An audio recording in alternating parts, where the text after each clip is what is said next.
Okay, everybody, let's continue with our lesson now. We'll take a look at the second part of our lesson for today. Remember, we're talking about procrastination, which means you're waiting till the last minute to get certain things done. You can change this situation if it bothers you with a few simple steps. However, procrastination can be overcome. So again, this is talking about what we can do to overcome this problem.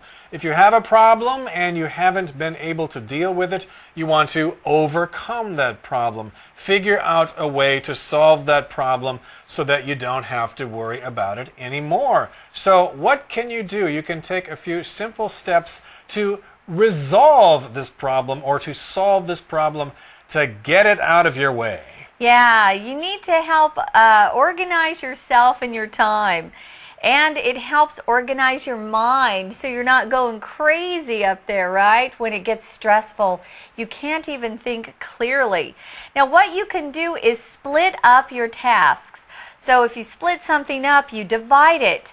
So just take a small piece and work on that first, and then once you finish, move on to the next piece of your task.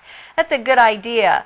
It just makes you feel like you're accomplishing something and you don't feel overwhelmed. That just means you have too much to do and you don't know where to start. Like, for example, I have a bunch of old film, right? Yeah. And I want to make it into computer programs or computer files.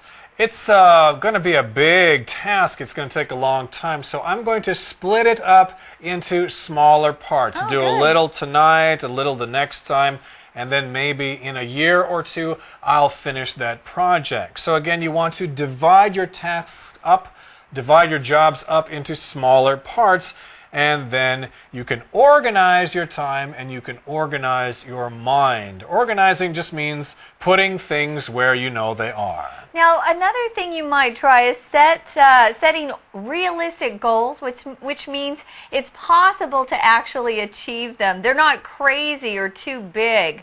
They're realistic. Give yourself plenty of time, enough time to get the things done that you need to. And you want to be sure and complete each task that you start. Don't do it halfway. Actually complete or finish a task completely. And when that task is finished or when it's completed, you can reward yourself with a treat. Yay. And if you reward yourself, you get something because you did something well. You might reward your children with something if they do good on a test or something like that. And you can reward yourself with a treat. A treat can be something that's good to eat, like candy or ice cream or something, but it could also be something like buying yourself something that you'd really like maybe a new computer or something like that. Wow, that's a big treat. Now, it can help you if you reward yourself to motivate you to keep going, to keep working hard. If you're motivated, it means there's something inside you that makes you want to achieve something.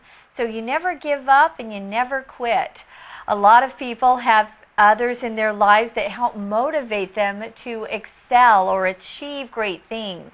My parents always were great about motivating me. They'd encourage me and keep me going and working hard. Now, motivate here is our word power word. We have some more definitions for you to listen to.